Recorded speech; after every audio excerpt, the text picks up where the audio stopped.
got in the West Midlands an excellent team of Teresa, obviously Andy Bolton and Peter Reeville. And we will fairly soon be having a way in the PAS that we can increase capacity. You'll see announcements about that fairly soon. We've been doing all sorts of nefarious tactics under the table, so to speak, to get ourselves a little bit more capacity, and we'll explain that later. But what I wanted to do tonight, I was going to talk a little bit about PAS, but then I was going to talk about your neck of the woods and Roman coins, and show you why your records are incredibly important, and are showing us things which 10 years ago no one would have really understood or been able to talk about. So it is going to be, a lot of this stuff you hear hasn't actually been heard by university academics even. So you're getting it before they do. They might, want to listen one day, but it's much more difficult getting through to them than it is to you in many ways. Now, let's just look at the national picture. Treasure cases. That gives you an idea. You go back to 1998, that was the first proper year of treasure on the new system, and you had, 200 cases a year. If you go back further to the old treasure trove, anyone ever find any treasure trove ever on the old system? You probably didn't, no. 25 cases a year on average in Britain on the old system. Now anyway, we're up, you can see we're almost knocking 1,000. And that also is one reason why if sometimes treasure takes a little bit longer than you expect, it's because there's an awful lot of processing. I brought back some treasure cases today for Teresa to hand back to people, etc., and we try to keep the system going. But all those, it has to be declared, goes down to the museum mostly, has to be reported on, then you've got coroner's inquest, and you've got valuations, and all these other things. You would multiply that by 1,000. It's an enormously complex process, and the treasure team we have are brilliant. If you ever have a problem with treasure, rather than have a go at poor old Teresa or your FLO, the best thing to do is just go to our database, look at the contacts list, and Ian Richardson is the treasure registrar. Phone call to him in London, and he almost certainly will tell you exactly where your case is in the process and what the problem might be. Oh, sorry, the curator's away excavating in Timbuktu for 6 weeks or something, or whatever. But if you have a problem, get on to Ian Richardson, and he'll be able to give you a pretty instant answer. Number of fines. That is a scattergun map. 900, just you might want to bring it down a little bit, yeah. That's better, yeah, thanks a lot, cheers. We're 990,000 now. We're going to hit the million, we think, in September. So keep an eye out for the millionth object. It might be yours. You can do a bit of gold hanging and wait till it's got to 99999 or whatever, and then you put your record in. I know a lot of FLOs are going to be doing that. They're going to be waiting till it comes up and try and get it. Teresa got the 700,000, didn't you? Yeah. You were up till midnight doing that, just waiting for it, like eBay, bidding on eBay, isn't it? Okay. So, it'd be interesting to see what we get. I mean, that's a fairly phenomenal map. You think about it, go back to 1997, that map was empty. Nothing. And so that's what you lot have managed to achieve in just whatever it is, 15, 16 years. Really since 2003, major, so it's just 11 years.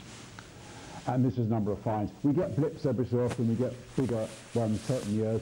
It depends on massive past assemblages. So some detectorists who've been going since the 70s have collections of thousands. We've just done 2,500 coins from one site in Lincolnshire, from one detectorist. And so Celtic Coin Index. Roman, 221,000. Roman coins make up almost a quarter of all the objects on the database.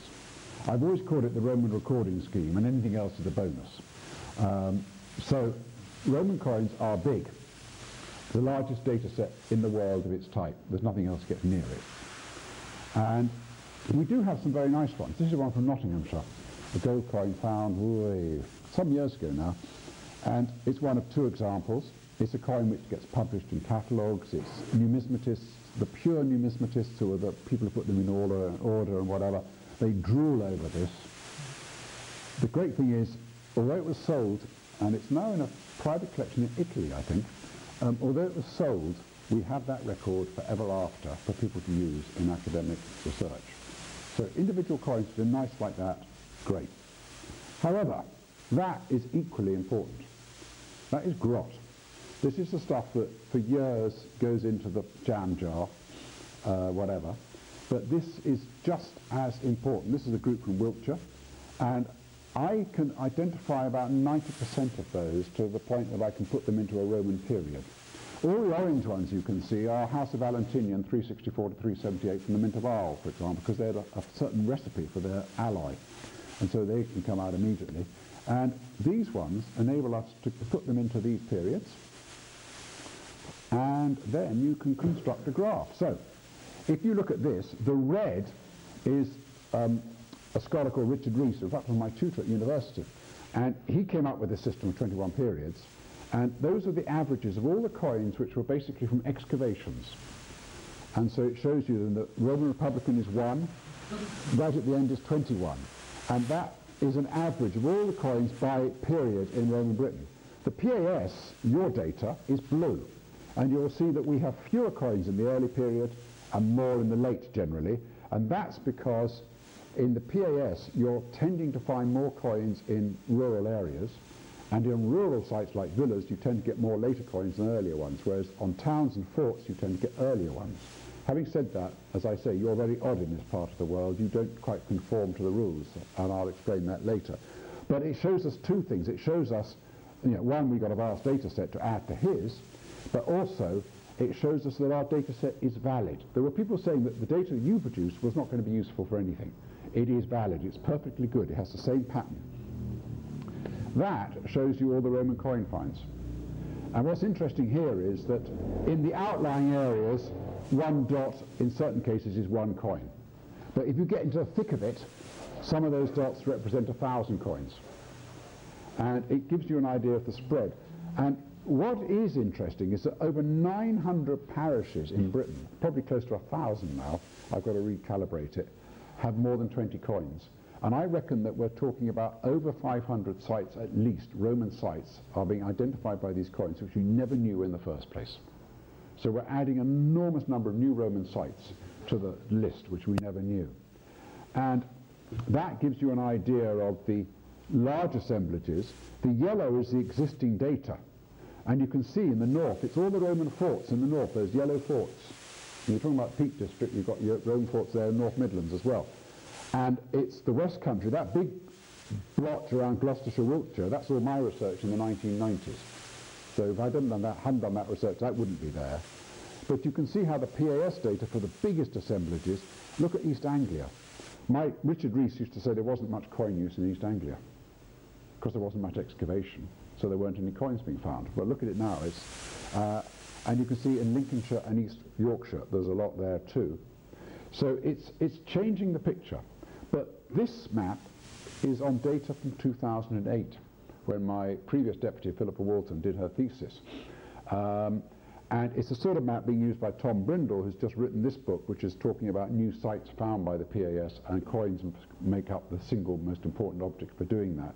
So it's changing our knowledge of Roman Britain, where settlements are, where activity is, even before we start thinking about what the coins actually have on them. So it's not just to do with coins, it's archaeology as well. Now, I wanted to talk about this site in Devon. Now, I'm sorry it's not West Midlands, but it's a site which at Ipplepen. Now, I'm going to just start off. This is a map of the southwest. So here is Exeter. Here's Truro down here somewhere. So this is Devon, this is Cornwall. And this is what we knew in red, the background, until about 10 years ago. But since then, with coin finds and aerial photography, so detectorists and aerial photography found another Roman fort here to add to that one, and the archaeologists in Exeter found another one here at Calstock. So we found two more forts recently, and that's Restormal Fort from the air. And then Roman coin finds. So this is 2007, just after I started. I went out and did this big scream about Roman grots and said, you've got to find and record your grots. Look at Devon in 2010, all this lot. Now, Roman occupation in this area was limited to 1 or 2 sites only. Now we've got that whole lot. And one of the coin finds was of Claudian coins, big Claudian sestertii like this one, in this region, down here, including the only example of a sestertius of Agrippina ever found in Britain. Not that one, it's not such good condition, that's a BM one, but that was found down there as well. And there was some years ago in the a Claudian sestertius fort found at Plymouth. we're now getting some coins here. You see this as well. So there's a bit more going on down here, and this fort here I just mentioned at Calstock. So there's something going on down here. And at Ipplepen, which is just an open farmland in a plateau in the middle of hills, just there, so way south of that Roman road, there is these two detectorists, Jim here, and sadly the late Dennis Hewins. So now, Jim's 80 now. This is the last 6 or 7 years they've been detecting here. Dennis died at just under 80. They've been detecting here, and they came into the FLO in Devon about 5 years ago with about 50 Roman coins, which you don't normally get from a site in Devon, 50. I identified them. I said, hey, we've got to go and look at where this is coming from. Something's going on. As soon as you got to the site, you realized the lay of the land, the water source and everything. There had to be something going on. So we had some geophysics done. These are some of the coins, all the way from Republican at the start up to late Roman down here with everything in between, but more early than later at the moment. And then they use GPS. Everything is GPSed precisely. So we can plot on the geophysics, which shows you all these amazing enclosures, round huts and the like. In Devon, the average site at this period is about this big. This is 10 times bigger, if not more, than any other site known in Devon of its type. And the Roman road is coming through here. This is the Roman road here. So we've now found the extension of that Roman road further south. But the coins, interestingly, most of the earlier ones are up here, most of the later ones are down here. So by GPSing, they're giving us the movement of coinage across the site over time. We haven't fully understood what that means, but it's so much more valuable than just having a bag of coins found in the general area. It's absolutely incredible stuff. And we've got, there's the Roman road on the other geophysics, you can see quite clearly, and excavations have occurred subsequently with Exeter University and us. That is the road when it was found in 2011. You can see the road going up here and down here. And that has, in 2013, we excavated one of the round buildings. Only one Roman coin came up in this excavation, all the way back to the Bronze Age now. So it's a continual settlement, Bronze Age through to Roman. And this is this year. I only got back last week. There's the Roman road again here. And we've got all sorts of other interesting features and an enormous number of finds coming up in excavation, including a lot of late Roman coins, which the detectorists aren't getting because they're so small. So it's giving us another picture. Now, this has all happened because two detectorists found their coins, reported them to us, took GPS readings, and now the single most important Roman site in the southwest under excavation at the moment is the result. And so that is the sort of thing that's happening, and that has caused a lot of excitement. You can find it on the BBC website as well. It's been on Digging for Britain too on television. The West Midlands, I just wanted to do a little bit of explanation of what's been going on. Herefordshire, I know that's a bit far south for you, but it doesn't matter, it's in your neck of the woods. It's renal territory. Not many Roman coins come up in Herefordshire, 378. 248 on the database at the moment with recent periods. I haven't had a chance to edit everything, but there were only 318 in 2011, so an extra 60 coins have gone on. Not an enormous total, but you can see only 2 parishes of the 65 that have coins have got more than 20, and only 4 have got between 10 and 20. So in Herefordshire, every Roman coin found is gold dust, absolute gold dust, because they are so scarce. Worcestershire, slightly more, 1185, up from 745. So a really big leap, which is tremendous. I need to do a bit of editing of some of those records, I can see. 103 parishes, of which 8 have over 20, and 10 between 10 and 20. So there's more coin loss in Worcestershire. Warwickshire, top of the league in this area, over 4,000, only 1,090 in 2010. So enormous stuff has been going on, including one big assemblage that poor old Teresa had to put on. So that has really leapt up. And look at the number of sites, 17 with over 20. So Warwickshire really is a very, very important county for general loss of Roman coins. And then we get, going down again, Shropshire, 450. But this is where I gave a lecture, I can never remember all the clubs, but I gave a lecture in Shropshire to a club It might have been Staffordshire. And I said to Shropshire and Staffordshire, you've really got to get your act together. You're not turning your machines on. And anyway, look at this, 77 in 2010, now 450. Really big leap. But only one parish of a large assemblage. And Staffordshire has gone up from 218 to 714, an enormous leap as well. So really good figures, and also 6 with the coins over 20 coins. So if I go to the league table in the West Midlands, that's what it looks like. And you can see the rise from, in just 4 years, from 2,248 to 6,881. So it's a really good set of figures. And I'm not trying to patronize you or anything. I really, it's really, really useful because we've now got a much better spread. The data can do things, and I'll show you in a minute how. So we start off with Roman Republican coins, and this is one of the biggest areas for Roman Republican. I've just seen 2 this evening, which you very kindly brought in to record.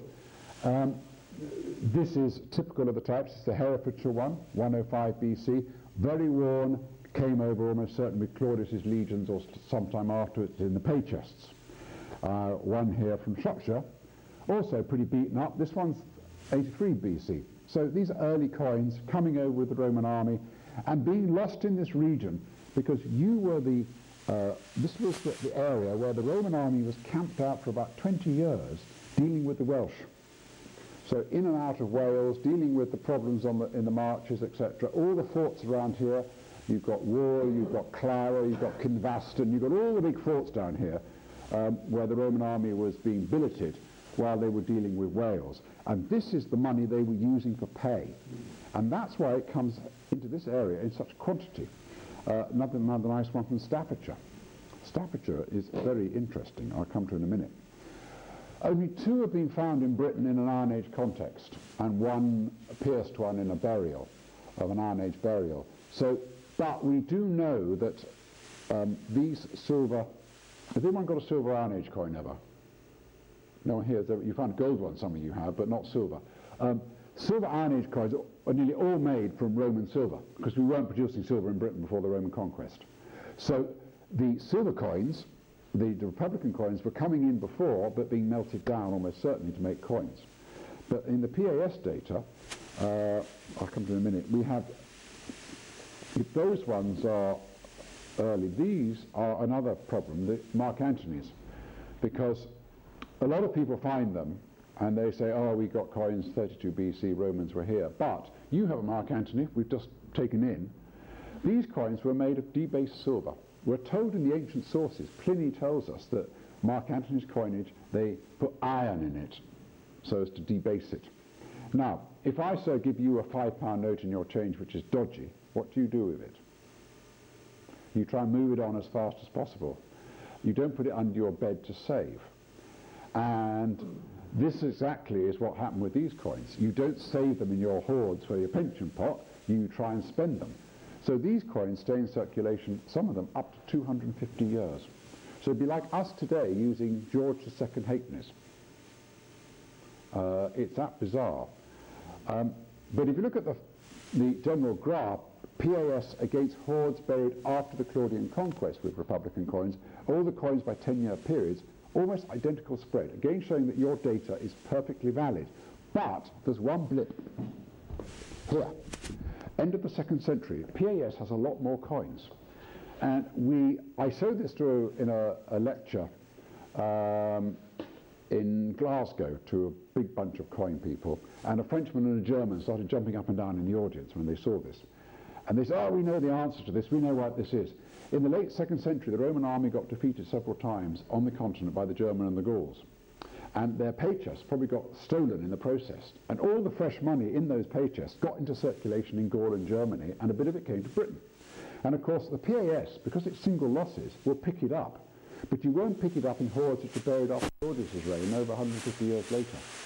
So the PAS data is picking up this event on the continent, which later hoards don't. So that's why the PAS data can add information beyond just what we knew before. And then you get the map to where they are, and you will see that one of the biggest concentrations, this is Leicester and out towards Wroxeter, this area, you have a lot of early silver in the the West Midlands. And it goes even further, that if you look at the proportions of periods, you will see that in Herefordshire, period 1, which is this, Republican Augustus and Tiberius, you've got over 8% of the coins. It's per mil, so you just take a 0 off. If you go to Shropshire, it's over 5%. These are very large percentages. If you go to Staffordshire, it's 14%. In fact, in Staffordshire, and this is something that really does amaze me, you've got the highest proportion of any coins in the entire Roman period is this period. More coins of this period than any other period are found in Staffordshire on PAS data. What it's saying is that in the later periods, they're not using money.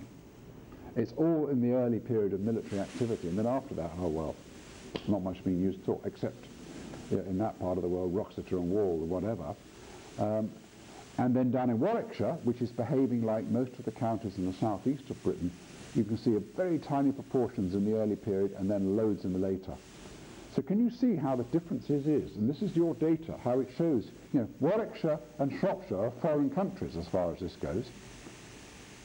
And although they're neighbouring, it's bizarre, but this is why the data is so important. We're going to come back to more of that. This is a coin found in Berkshire. Look at the condition. The earliest Republican coin ever found in Britain, 207 BC, in perfect condition. That had to have come over earlier. Now, Claudius's invasion, we get these copper copies. Anyone ever found one of these copies? No, they come up in numbers. I'm surprised. I would have thought someone has. The original coins on the green one, which is the original one struck in Rome, are really quite rare in Britain. We've only got a handful.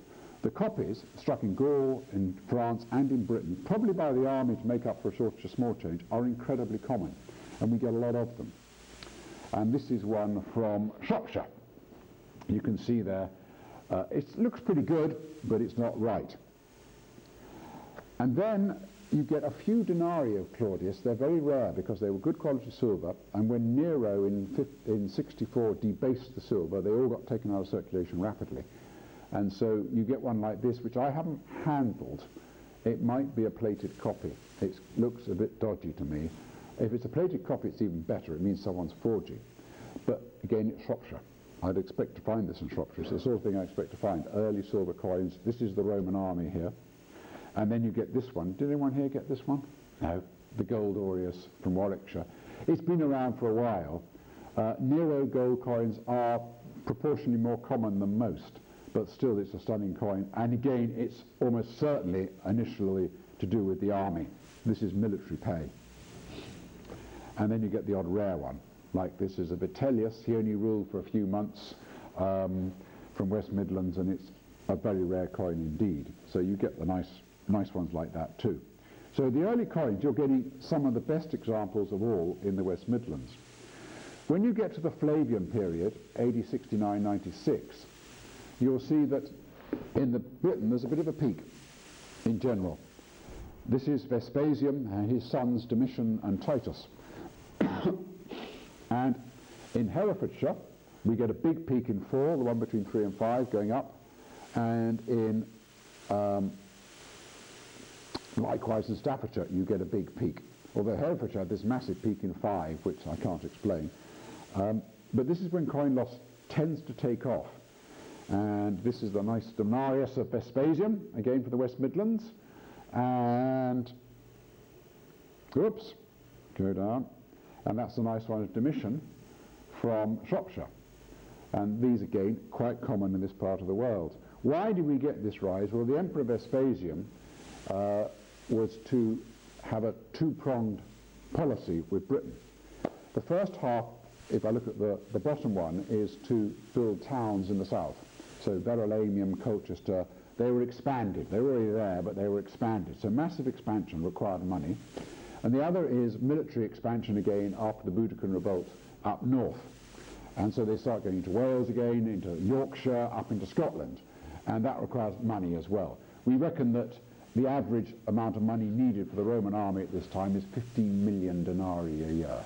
So those silver coins, you've got the denarius, I mean, you have a whole bag of them. You need 15 million of those to pay the Roman army for a year. It's a lot of money. And this money coming in for the army and for town building leads to this sudden surge in coins. The other thing that's going on at this time is that they are mining now full tilt. Wales at Dollicotty, copper mining in North Wales, silver mining Derbyshire, also North Wales, and that lead ingot is part of the silver mining process. It's got actually Deciang written on the side of it, so it's one of the North Wales tribes, which actually has their name on it. And this metals were flowing out of Britain back to the continent, to the extent that lead and silver was being mined so profusely they had to restrict it because it was undercutting the market price. So that's how much of that was going on as well. So everything starts to happen in this Flavian period.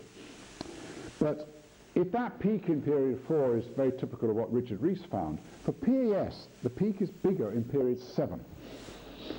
So you'll see in Richard 4, Richard Rees's figures are higher than PAS, but in period 7 we take over. And this is because in the countryside, it's not until now, in the late 2nd century, that we start to get more coins being found. So it takes a while for the money to get from towns and forts out into the countryside. And if you go to Bath, this will make you all wish you were somewhere else able to do this. That's the sacred spring at Bath. You've all been to Bath. If you haven't, well worth a trip. That's when they were excavated in 1979. They excavated 1/6 of it, the spring, okay, 1/6. And they found 12,000 coins. So there's another 60,000 down there to find. So when you go there, you just look into the water and you think, oh, hey. You always want to get a net out and fish them out. And this gives a very good cross-section of currency. And you see period 7 there, whoosh, going right up. Now, the coins of Bath, which are found in great quantity in this period, are Dupondian asses, so the slightly smaller copper coins, not as big as the Sestertius, the smaller ones. And a lot of them are coins which were struck in Rome, and when we look at all the coin distribution across the Roman Empire, we find that the reverse types for these coins are only found in Britain. So we get this Britannia ass of Antoninus Pius. You don't find those on the continent. You don't find the Mars coin of Marcus Aurelius or the Libertas coin of Marcus Aurelius either. These coins aren't found elsewhere in the continent. So what we know from Bath is that in Rome, some administrator in the Mint was going, right, Britain, we're going to send out the Libertas type, the Mars type, the Britannia type. They were bagged up in the workshop, put into a car, down to the Tiber, onto one boat, down to the port of Ostia, onto another boat, all the way to Britain. Amazing organisation, but they planned it. It'd be rather like people in London saying, in the Royal Mint in Wales, saying, right, commemorative 50p pieces for the Olympic Games. We're going to have all the decathlon ones will go up to the northeast, all the cycling ones will go down to Kent, all these, I mean, that's the way they were doing it. And it didn't happen like that quite, I don't think. Although I'd be surprised if it didn't happen a bit like that. You'll probably find people in Liverpool got all the football ones and people down in Kent got all the javelin or whatever it is. But this tells us that. And I used to say that it's because of all these coins that they get this big peak on PAS data. Well, Philippa Walton then did her research for her thesis on the data, and actually it's not. It's the sestertii, it's the big chunky copper coins that lead to this peak. And that tells us something. When were you last at a wishing well? Any of you last throw a coin into a river or a well? Now, did you throw a 1p, a 2p, or a £1 coin? You wouldn't have thrown a £1 coin in, would you? You throw in the lowest denomination. So what it's telling us is the obvious, the blazingly obvious, which you could have said, is people aren't going to throw away as much of the nice stuff into a well, into a spring at some religious site, whereas they're going to lose in general use more of the large coins if they're more common, and they are. There's more of them around. So that's something we learned. That's one from Staffordshire, and that's one from Staffordshire as well. Two nice ones in Antoninus Pius. Emperor sacrificing there. And the period 7 peak is quite notable. You can see in Shropshire, big peak, and in Staffordshire, a big peak. So those two areas behaving very much to form. The other little bit interesting bits come up, quadrantes. I wish I had one to pass around the room. I should have brought one down. They're only about the size of a 1p piece. And there were 4 quadrantes to the ass. So to an aureus, if there are 4 to the ass and there are 16 asses, 4 times 16, 32, 64 times 25, if anyone can do that in their head, that's how many quadrantes there are. It's about 800 and something in a gold aureus, so a lot of them. They're like the old farthing. And these coins very rarely found in Britain, and most of the ones that have been found were found on excavation in forts like Richborough in Kent and London and other forts. The PAS has turned up a lot more. You can see that when I did this research with Frances McIntosh a few years ago, she was the FLO in Liverpool, then North East, the number which were pre-PAS of 28.6, we have 8, so we've added it, made it up to 34. But what you'll see is all the pre-PAS ones tend to be early, Claudius, nearly all of them Claudius, and a couple of later ones.